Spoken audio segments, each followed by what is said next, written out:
안녕하십니까. 일산 앞선치과 Hello, I'm 김용진입니다. Kim Yong-jin from Ilsan Apson Dental Clinic. Last time we looked at on the anterior part how to use OneGuide system for implant placement and also delivering temporary prosthesis. This time we're going to look at how on the upper posterior part the crestal approach, sinus lift and guide surgery, how they can be performed. As you can see on the left case, number 26 is single missing. Then we used to use cast kit. Crestal approach sinus surgery can now be done very efficiently with casket by Osstem, and I have used and still using this kit very often. But on the upper part, on the right case, if there's a lot of missing tooth or you have to do full mouth implant placement, then the posterior part, the sinus is a bit lowered, and so you have to doing crestal approach and do guided surgery at the same time. What to do? Let me show you what I had done in the past. In the past, OneGuide kit and cast kit was used at the same time. So on the upper part, if I have to place implant multiples, then let me show you how I use OneGuide system for crestal approach. It's male, 70 years old, and there's root red on number 3, and wanted full mouth implant placement on maxilla side. So using guide for placement that will be good. I think in the anterior that is possible, but if it's posterior, the residual bone height, the posterior side is about 4, 5, 6 millimeters. So you need a sinus lifting with crestal approach. And we didn't have OneCAS kit at the same time. So how would I perform guide surgery and did crestal approach sinus lifting? First thing you need to remember is that the shortest drill in OneGuide kit is 6 millimeters. So for this patient, if you use 6 millimeter drill, residual bone height up to sinus floor is, if it's less than 6 millimeters, then penetrate the floor, and the sharp tipped OneGuide drill could tear membrane. And because of that, I changed planning. So this is pre-surgery photo. This is occlusal plane as a lower part, and there is a root rest you can see. So for me, OneGuide drill can be used without tearing the sinus membrane and perforating sinus floor. So I thought about supracrestal approach. In the library, I said 5.0 by 7 millimeter implant placement. So 7 millimeter drill, if OneGuide drill that is used with not to penetrate the floor, I planned implant placement in supracrestal way. I said the planned implant top to guide top distance 10.5, so it will have high guide hole so that it can act as a stopper. That means the drill tip from sinus floor is about 1 millimeter to the bottom or lower side. So it would have no penetration. Of course, I will not place implant in this way. I changed planning in this way because when using 7 millimeter OneGuide drill, I do not want to penetrate the sinus floor. So after only widen expansion, next step, OneGuide template is removed and to use cast drill, I planned in this way. In using cast kit, the initial drilling depth needs 1 to 2 millimeters shorter than the from the floor. Then you change the stoppers, so advance, and so that you can fracture the sinus floor. And for that concept to apply, I changed plan in this way. Number 16 is the same. 5 to 7 millimeters implant from sinus floor. It's about the lower side by 1 millimeters. If the plan is changed that way, guide hole will be high, and using the 7 millimeter drill, it will not penetrate the sinus floor. And left side, I also designed in this way. Number 26, about 4 millimeters to the sinus floor, so it's short distance. Of course, implant will not be placed in this plan. While it's expanding or widening, I just made so that the floor will not be penetrated. So in other words, to use casket in number 27, it's how I planned. So on the posterior side, in number 6 and 7, when you drill, the OneGuide template is used so they will not penetrate the sinus floor, but just to do positioning and widening. So when placing implant, the guide can or the template cannot be used. So template is removed and casket is used, and then sinus membrane is hydraulically lifted and grafted, and the implant needs to be placed freehand. In such cases, then prefabricated prosthesis used for immediate loading, that would not be possible. So that was the old method. When the OneGuide system was first introduced, then crystal approach sinus lifting was performed together. So like this guide template is designed, and as you can see, number 6 and 7, guide hole is very high, very long. In other words, this is OneGuide drill acts as a stopper. So all the videos I will not show you. If there's an offline lecture or demo, I will upload all the surgery videos. But as you can see, it's done nicely. Of course, number 16, 17, number 26 and 27, I placed freehand. But with OneGuide system, you do positioning, widening, then the using cast drill, using that path, you can just penetrate the floor, so it's okay. But it's not accurate enough to do prefabrication of the prosthesis. So to remove such inconvenience, we brought together OneGuide system and cast together in OneCAS system. So the casket strength, if you penetrate the floor, minimize the perforation. That strength of cast drill is there, and using the guide hole, you can use the CAS system, and that's all available with OneCAS system. So let me explain how this system can be used. OneCAS kit looks like this. OneGuide template can be used for drilling. So hole sides, there are 2. So OneGuide kit had 2 parts, and here also we have 2 parts. 5.0 is used, and wide hole will be made. So guide barrel diameter will be 5.7, 3.5, 5.0, or 4.0. Implant placement, small size guide hole will be created. Hands through that guide barrel diameter will be 5.0 in the drill. So this is lower posterior side. You don't use 3.5 implants. So 4.0, 4.5, you will use normal hole. And 5.0, you will use 5.8 guide hole. So it's in 2 parts. And as you can see, we have initial drill.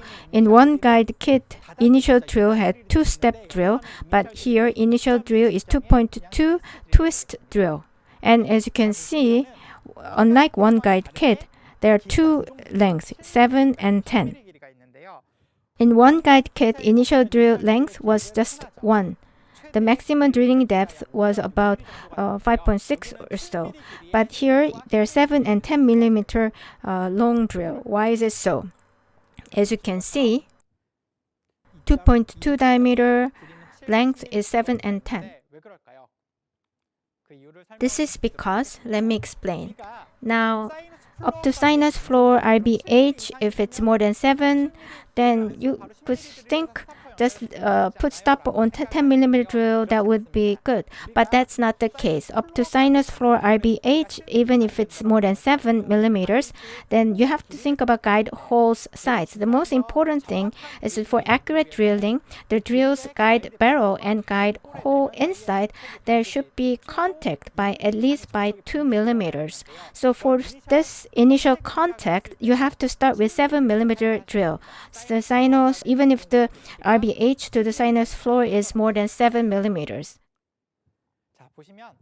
So this is what I've talked about, the RBH, the residual bone height. If it's more than 7, then you might think 7 millimeter drill will not be necessary. But as you see in the picture, if you start with the 10 millimeter drill, what would happen is the drill part to guide hole, the drill's guide barrel will not come in contact with the inside of the guide hole. So the initial drilling will not happen to the planned or ideal position. That's why you have to start with this short drill 7 millimeter to give some indentation and then move to 10 millimeter drill to have the double contact concept, which is important concept here.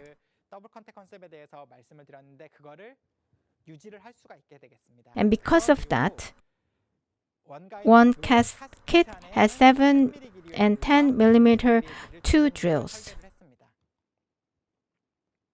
And this is very important concept, so I hope that you will remember. Next is OneCAS drill, and the drilling part is same as the CAS drill. About casket you are familiar, so I'll not explain. It looks like this.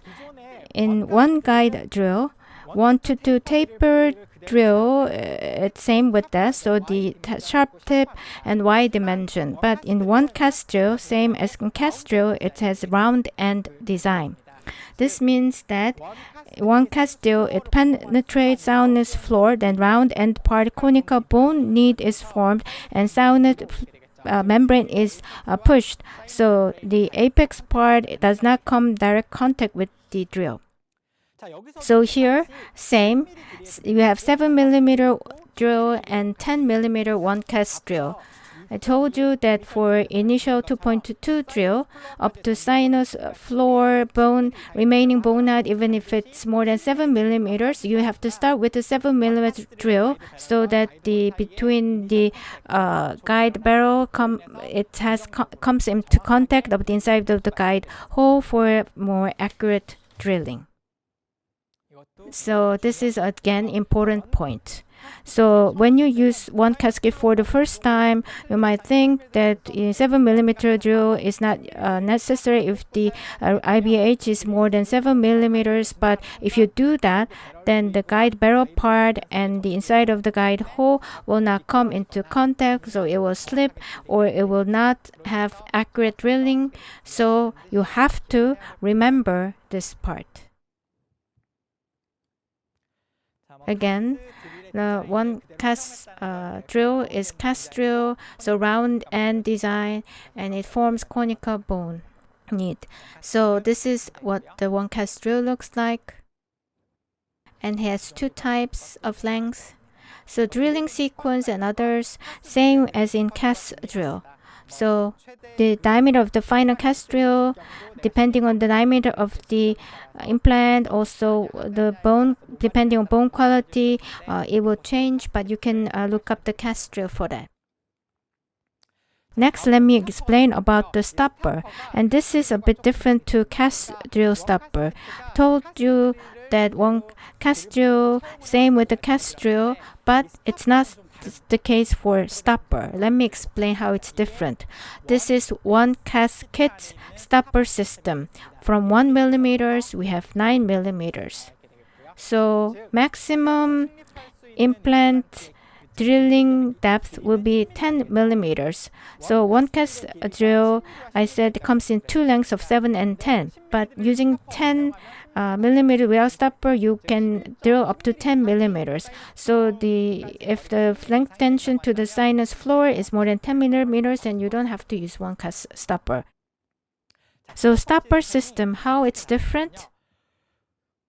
Now here in OneCAS kit, stopper stopper marked number indicate actual stopper length. This means the stopper length of that suggests the drilling length. So 1 means stopper length is 1.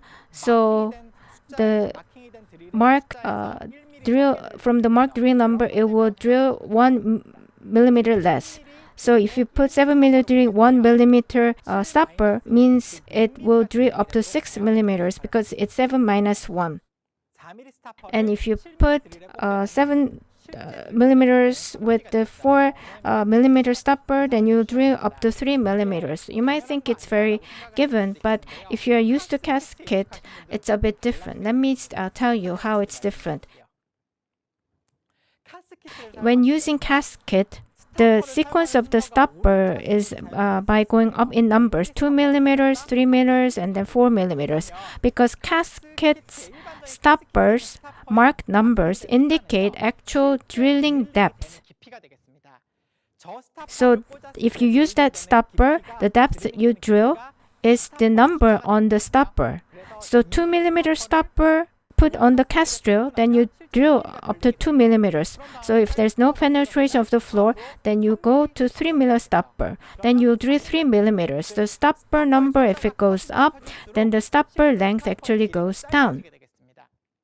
But in OneCAS system, OneCAS kits, stopper size goes up, the length also goes up. So it's the opposite concept. And that's why in OneCAS kit, the stoppers can be confusing. So you have to actually do the calculation. So if you can use the stopper to 7 or 10 millimeters drill. So how long or depth of the drill is actually indicated like this. 3 millimeter stopper putting to 7 millimeter drill, then the blue numbers. So the blue numbers indicate this stopper, if used with the 7 millimeter drilling depth, will be that blue number. And also red number indicates if you use this stopper to 10 millimeter drill, then this will be the drilling depth. So 3 millimeter stopper to 7 millimeter drill, then 7 minus 3 is 4 millimeters. So this means 4 millimeters will be drilling depth.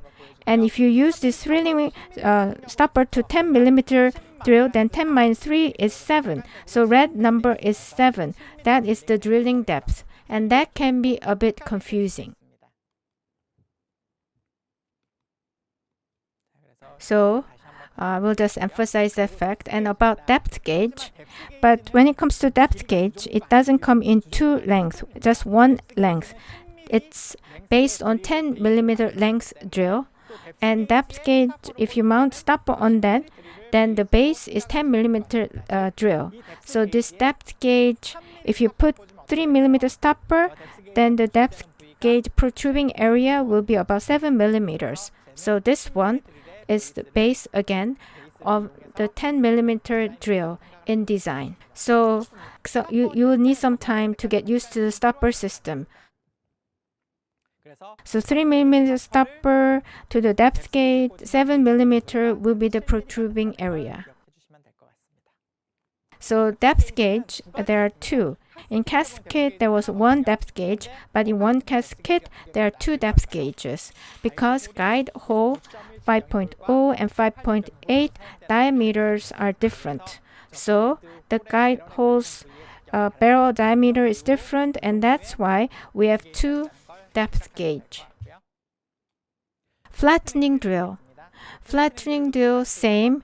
On the upper posterior side, if there's a lot of irregularity, to flatten the area or to smoothen the sharp ridge, you can use this.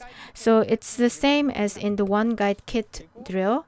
And you also have tools for hydraulic lifting. And you also have bone carrier, same as in the cast kit. And this is how it looks. And bone carrier, there are 2 diameters, 3.1 and 3.6. And because of that, after final drilling, depending on drill site, 3.1 diameter tipped bone carrier or 6.6 tipped bone carrier can be used.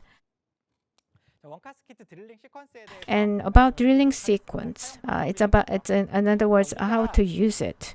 Now, in digital guide surgery system used for the crystal approach sinus lifting, the benefit is that the accurate maximum RBH can be obtained. You would think sinus floor is flat, but that's not the reality.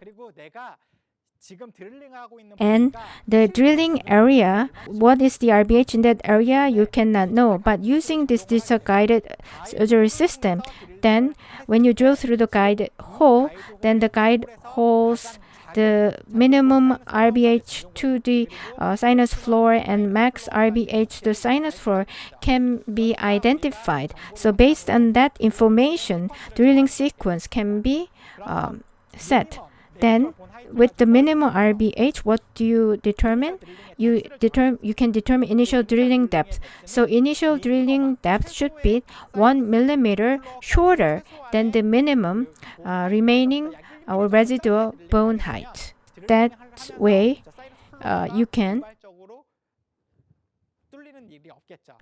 prevent accidentally penetrating sinus floor. So 1 millimeter shorter is what you need to remember. Then with the maximum RBH, what can you determine? To penetrate fully the sinus floor for implant placement, you can determine final drilling depth with the maximum RBH. If you only drill up to minimum RBH in the high area, sinus floor is not fully fractured, and if you place implant, the implant apex will touch non-fractured sinus floor and cannot advance. So to fully penetrate sinus floor, the maximum RBH needs to be taken into notice. So it can be used to determine the final drilling depth. So in OneGuide Design Center, if you want to do crystal approach sinus lifting, they give you this information. What is the minimum and maximum RBH? And with that number, using the OneCAS kit, you can determine the drilling sequence. So first, up to sinus floor RBH is 4 millimeters and gingiva height is about 3 millimeters. In such case, what should you do? The first thing, from sinus floor, you have to drill 1 millimeter short. So initial drilling depth, given that residual bone height is 4 millimeter, it needs to be 3 millimeters. Then 7 millimeter drill. To create 3 millimeters depth, you have to use 4 millimeter stopper. If you use 3 millimeter, you go 4 millimeters, so you have to use differently. So it's a bit confusing. So gingiva is thick here, so you often use tissue punch. So you make the entry point, and then with this twist drill, initial drill in OneCAS kit, I told you this is the twist drill is the initial drill, and to create depth of the 3 millimeter stopper is 4 millimeter, not 3 millimeters. And with this stopper, if you drill 7 minus 4, you drill up to 3 millimeters. As in casket, first you only do expansion. The drill hole side is widened, so stopper is fixed. After initial drilling, then using depth gauge, you check whether sinus floor is penetrated. So up to sinus floor, to check penetration, to use depth gauge. Depth gauge again was created based on 10 millimeters. So for depth of 3, 10 minus 7 is what you need to. Again, then means you have to use 7 millimeter stopper. 7 millimeter drill, you need a 4 millimeter stopper to go 3 millimeter in depth. But depth gauge is based on 10 millimeters, so you have to use 7 millimeter stopper to go in 3 millimeters. If there's no full penetration, you have to widen. So OneCAS drill, 7 millimeters, use 4 millimeter stopper, then you go deep by 3 millimeters. So drilling depth, you don't increase, only widen. And 800 RPM would be good. Then this drill and stopper is 4 millimeters. So 3.8 diameter drill, 7 millimeter long drill, and then use 4 millimeter stopper. Then depth will be 3 millimeters, and you only do widening. Your widening is complete. Then to fracture the sinus floor, you have to advance by 1 millimeter. So drilling depth was 3. To change to 4, what you need to do? 7 plus 3 millimeters stopper needs to be used for advancements to the sinus floor. After that, you check. Then, depth gauge, which stopper to use. 4 millimeter insertion depth is what you need, so use 6 millimeter stopper because 10 minus 6 is 4. So you remove that, and then sinus floor is not fractured. Then what should you do? Then you again advance by 1 millimeters, so you put in 2 millimeter stopper. So 7 minus 2 is 5, means drilling depth is 5 until there's full fracture. You drilled 5 millimeters, so depth gauge, you use 5 millimeter stopper. So without the depth gauge can go in 10 millimeters, so using 5 millimeter stopper, you means you can go into the 5 millimeters. So in the clinical setting, you cannot feel the floor that is hard. So once depth gauge touches the guide hole, that means there is a flexure. So depth gauge is 6.6 millimeters longer. So the proving area is by 0.6. So if that fully goes in, the stopper will touch the guide hole, and that is how you check. So fully that the sinus floor has been fractured, then you have to do hydraulic lifting. And for that, the template needs to be removed. And then, like in casket, you prepare the necessary instrument and do the hydraulic lifting. You put in 1.5 cc, 1 cc, and then 1.0 cc up to 2.0 cc. And so gradually you do sinus lifting of the membrane, and if necessary, you do bone grafting. In the carrier, you put in the material and then pack. After that, again, to place implant, you need template. So you place template, and then through the hole, you place the implant. And in this animation, we used 4.5 implant. If the bone is normal, then through the guide hole, using fixture driver, depth control and hex position is done. Depending on initial stability, Healy abutment or the cover cap can be connected.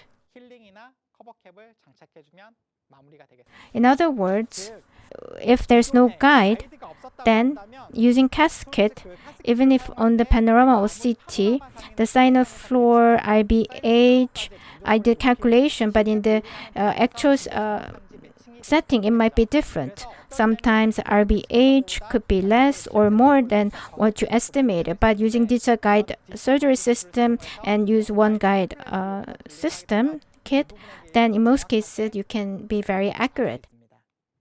And also, implant can therefore placed in the very planned area accurately. This is by Dr. Kim Gi-sung case, and number 26, single implant placement. Of course, this casket could be used, but in the ideal position to place implant there, OneCAS kit was used.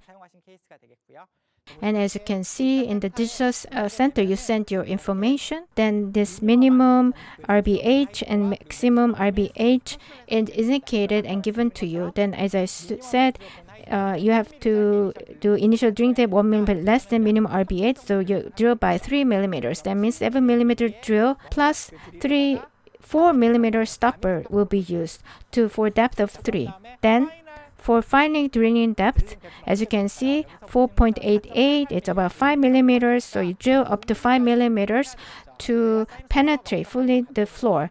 So 7 millimeter drill plus 5 millimeter to go into 5 millimeters. Then you use 2 millimeter stopper. That means you fully penetrate the floor. So through this, OneGuide template is set, and 7 millimeter and twist drill, OneCAS drill with the stoppers. That was how it was used. After that, implant was placed. Of course, before placing implant, after penetrating sinus floor, hydraulic lifting and grafting was done, and then implant was placed. Then, healing abutment, sutured. As you can see, exactly as you planned before surgery. And grafting is also done very well. This is a post-surgery panorama, and final prosthesis was delivered at very well placed in ideal position. After final prosthesis was delivered, final CT. The graft material is forming bone well, and the sinus part also looks very good. So like this, crest approach sinus lifting is needed with the guided surgery. Then in the past, I changed my planning so that the guide hole that was high, I made it to work as stopper, but now casket strength is used and guide hole can also be used for more accurate implant planning and placement with the OneCAS system. So you can do easily the crestal approach sinus lifting with the guided surgery. One thing different is first, 7mm, 10mm length exists because sinus floor RBH is 7, but you should start with a 7mm drill for the contact to the guide hole for exact and accurate drilling. And the stopper system is different from the casket system. In OneCAS systems, stopper mark numbers is actual stopper's length. So when you connect the stopper, the drilling depth is something you need to calculate.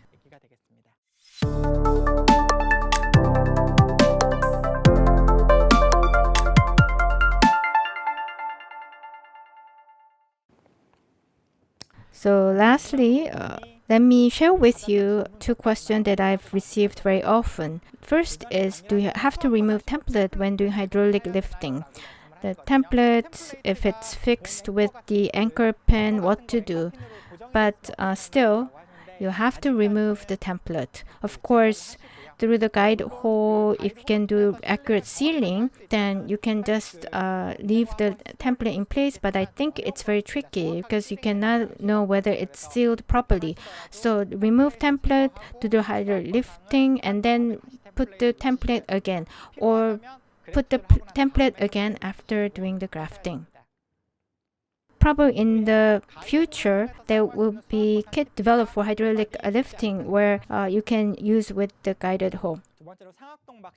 Second, what to do when there is a tear in the sinus membrane. So before surgery, you measure the IBH to the sinus floor, and you can know that number accurately using guide hole. So tear would probability that will go down. To reduce that, probably you do the guided surgery. But if the membrane is thin, there could be perforation, or if the planning is a bit wrong, then there could be tear. Then you have to do repair. Then if there's a tear, crestal approach grafting is not done. That is not my principle. So if I have to do surgery, I would use thick and short implant, or lateral approach is used for membrane approach and then place the implant.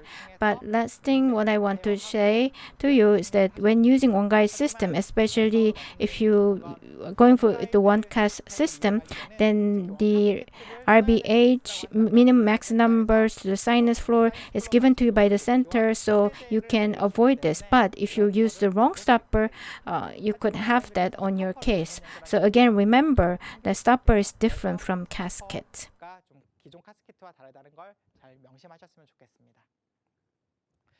In this session, I told you about OneCAS system, how to do crestal approach sinus lifting, and along with the guide system on the upper posterior area. In the next session, in OneGuide surgery, how to minimize errors and how to do troubleshooting. Thank you.